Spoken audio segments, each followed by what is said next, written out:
নবীদের সাথে যদি আপনি বেয়াদবি করেন, নবীজির সাথে যদি আপনি বেয়াদবি করেন, দুনিয়া থেকে আপনার জন্য শাস্তি অবধারিত।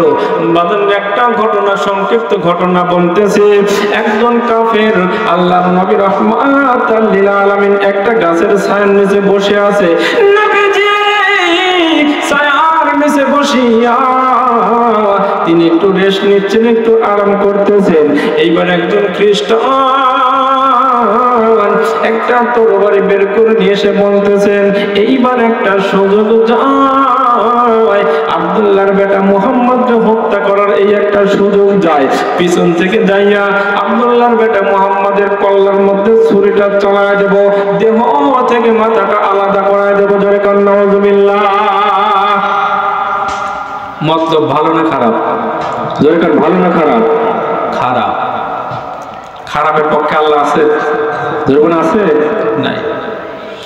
এবার ওই কাফের আস্তে আস্তে আস্তে আস্তে যখন আগাইতেছে আর মনে মনে নিয়ত করতেছেন, এইবার সুযোগ যায়, আমি যদি আব্দুল্লাহর বেটা মুহাম্মদের কল্লাটা আলাদা করে দিতে পারি, আবু জেহেল উতবা সাইবা তাদের কাছে আমি হিরো হয়ে যাব, তারা আমাকে অনেক পুরস্কার দেবে।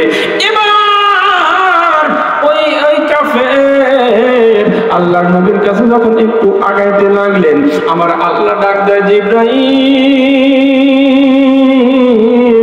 ও জিবরাইল তাড়াতাড়ি তুমি আমার কাছে চলে আসো। জিবরাইল ডাক দিয়ে বলে, মাবুদ গো, আমারে কি জন্য ডাকলেন, কেন ডাকলেন একটু বলে দেন। আল্লাহ পাক রব্বুল আলামিন ডাক দিয়ে বলে, দেখো তাকায় দেখো, আমার বন্ধু হাবিব রাহমাতাল লিল আলামিনকে হত্যা করার জন্য কাফের আগা যায়। জিবরাইল বলে, আল্লাহ হুকুম দেন, আমি এখন গিয়ে তার একটা আসার মেরে দুনিয়ার থেকে বিদায় করে দেব। জোরে বল মারহাবা। বলে, আমারে শুধু অর্ডার দেন, ওর সাইজ করে আসতেছি আমি, খালি একটা অর্ডার দেন। আল্লাহ বলে, না, তাকে হত্যা করা যাবে না, তবে আমি যেটা তোমাকে বলি সেটাই তুমি করো। জিবরাইল ডাক দিয়ে বলে, মাবুদ গো, তাড়াতাড়ি আমারে জানায় দেন কি করতে হবে। আপনার বন্ধু হাবিবুল্লাহ রাহমাতাল লিল আলামিন তাকে হত্যা করবে, আমি জিবরাইল কখনো মেনে নিতে পারবো না। ও আল্লাহ, তাড়াতাড়ি আপনি আমারে খবরটা দিয়ে দেন। এইবার জিবরাইলকে ডাক দিয়ে বলে, জিবরাইলে যাও, তুমি তাড়াতাড়ি যাও, যেই ব্যক্তি আমার নবী রাহমাতাল লিল আলামিনকে মারার জন্য আসতেছেন, তুমি গিয়ে তার চোখ দুটো রগদে অন্ধকার করে দাও। জোরে কান আল্লাহু আকবার। তাকে অন্ধ বানায় দাও। জিবরাইল আসিয়া ওই কাফেরের চোখ দুটো অন্ধ করে দিলেন। এইবার ওই ইহুদি আর চোখে দেখে না, কি করবে, কোথায় যাবে, আর কিছু বোঝে না।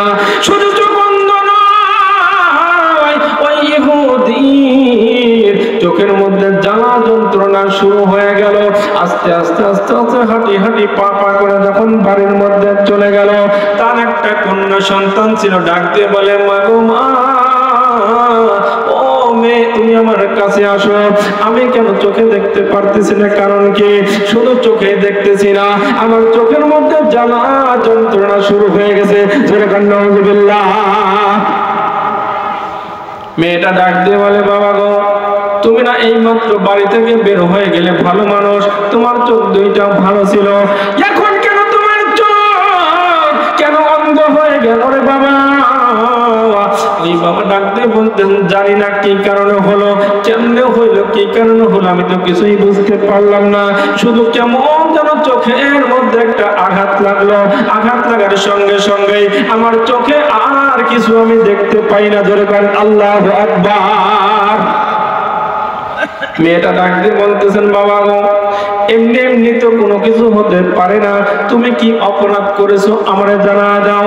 এইবার ইহুদি ডাক দিয়ে বলতেছেন, মেয়েরে, আমি মনে হয় একটা অপরাধ করেছি, সেই অপরাধ করার কারণে আল্লাহ এমন শাস্তি আমারে দিয়েছে। বলে, কি অপরাধ করেছ?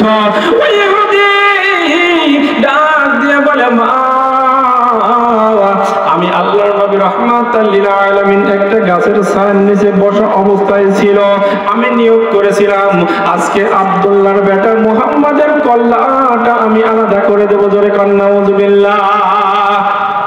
ওই মেয়েটা আল্লাহর নবী রাহমাতাল লিল আলামিনকে ভালোবাসতেন, তার হাতে হাত থেকে কালেমা পড়ে মুসলমান হয়ে গেছেন।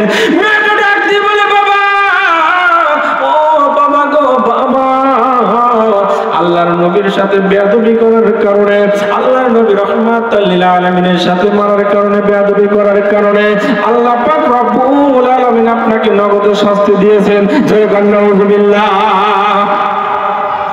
ওই ইহুদে কত ডাক্তার দেখাইলো, কত কবিরাজ দেখাইলো, কত গাছগাছালি, কত মলম চোখের মধ্যে নিল, কোনো কিছুতে যখন ভালো হয় না, কোনো কিছুতে যখন ভালো হয় না, মেয়েকে ডাক দিয়ে বলতেছেন, মা আমার চোখের অবস্থা তো কেমনে আরো খারাপ হইতেছে, কারণটা কি?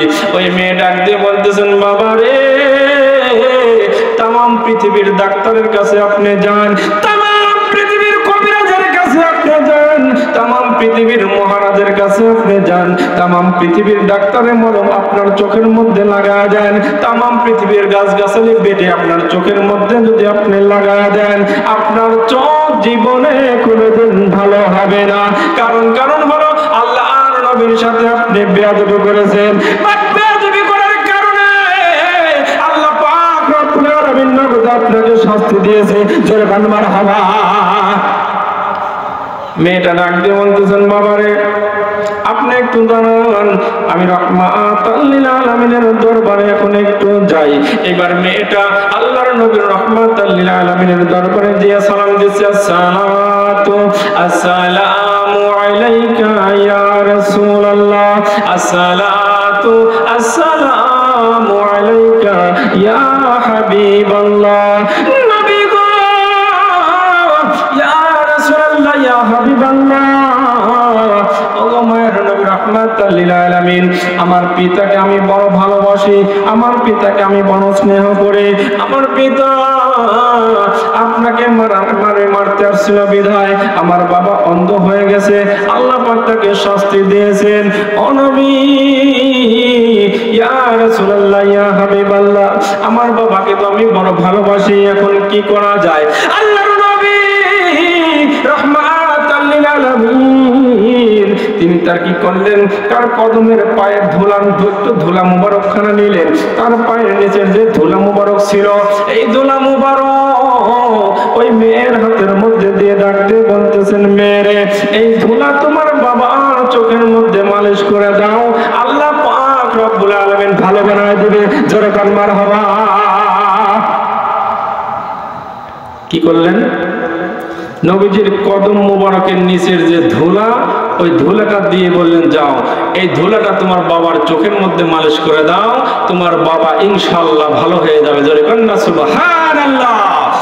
নবীজির যাওয়া লাগে নাই, নবীজির শরীরের স্পর্শ লাগা, ধুলিকণা, ওই নবীজির শরীরের ধুলিকণা লাগার কারণেই আল্লাহ পাক রব্বুল আলামিন ওই ধুলিকণাকেও আল্লাহ পাক রব্বুল আলামিন দামি বানায় দিয়েছেন। জোরে কান্না সুবহানাল্লাহ।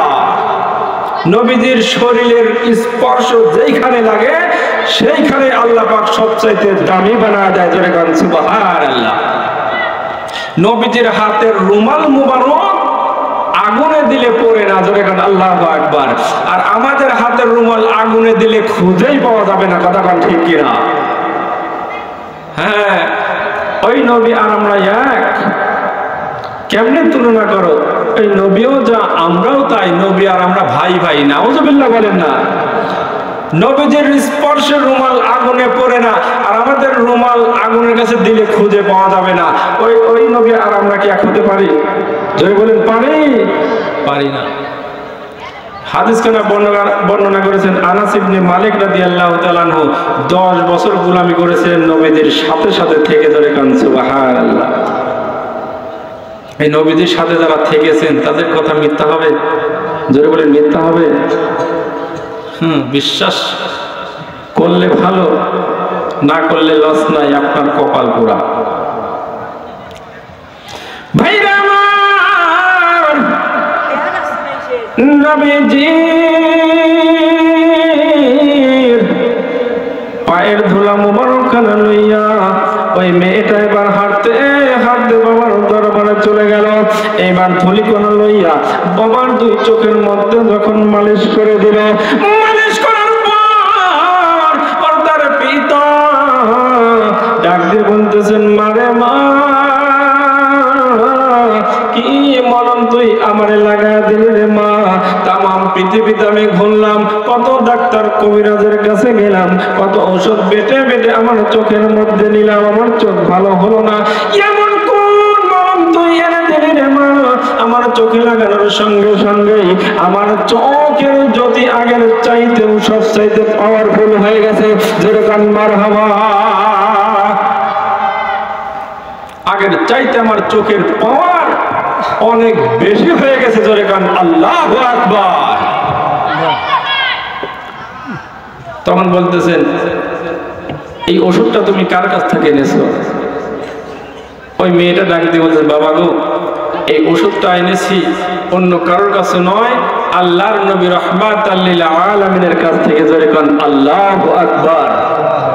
ওই ইহুদি কেমন বেয়াদবের বেয়াদব, কেমন বাটপারের বাটপার, ওই ইহুদি ডাক দিয়ে বলতেছেন, যেই রাহমাতাল লিল আলামিনের কাছ থেকে যে ওষুধখানা নিয়ে এসেছো আমার চোখটা ভালো হয়ে গেছে, এই চোখ আমি রাখবো না। জোরে কান না নাউযুবিল্লাহ। কারণ যাকে আমি হত্যা করতে চাই, আমার শত্রুর কাছ থেকে ওষুধ নিয়ে এসে আমার চোখ ভালো হয়েছে, এই চোখ আমি আর রাখবো না। তিনি কি করলেন? দুইটা খেজুরের কাঁটা নিয়ে এসে দুই চোখের মধ্যে এরকম মারতেছেন। যখনই চোখের মধ্যে মারে, খেজুরের কাঁটা ঢুকে পড়ে, বের করে, আবার চোখ ভালো হয়ে যায়। যখন আল্লাহু আকবার, চোখের মধ্যে মারে, বের করে, চোখ নষ্ট হয় না, চোখ আগের মতো হয়ে যায়। যখন আল্লাহু আকবার। মেয়ের কাছে আছে, মা আমার চোখ তো নষ্ট হয় না, কারণটা কি? বাপ বে দুইজনে নবীর কাছে চলে গেলেন, ইয়া রাসূলুল্লাহ, ইয়া হাবিবাল্লাহ, আমার পিতা আপনার কদম মোবারকের ধুলি চোখে লাগানোর কারণে চোখটা ভালো হয়ে যাওয়ার পরে আপনার কথা যেই বলেছি, আমার পিতা চোখ আর রাখতে চাই নাই, চোখে খেজুরের কাঁটা ঢুকা নষ্ট করতে চাইছিল, কিন্তু চোখটা নষ্ট হয় না। আল্লাহর নবী রাহমাতাল লিল আলামিন ডাক দিয়ে বলতেছেন, মারে শোনো, আমি নবীজির কদম মোবারকের ধুলা যেই চোখে লাগছে, কিয়ামত তাক পর্যন্ত, মৃত্যুর আগ পর্যন্ত তার চোখের কোনো ক্ষতি আর হবে না। জোরে গান আল্লাহু আকবার।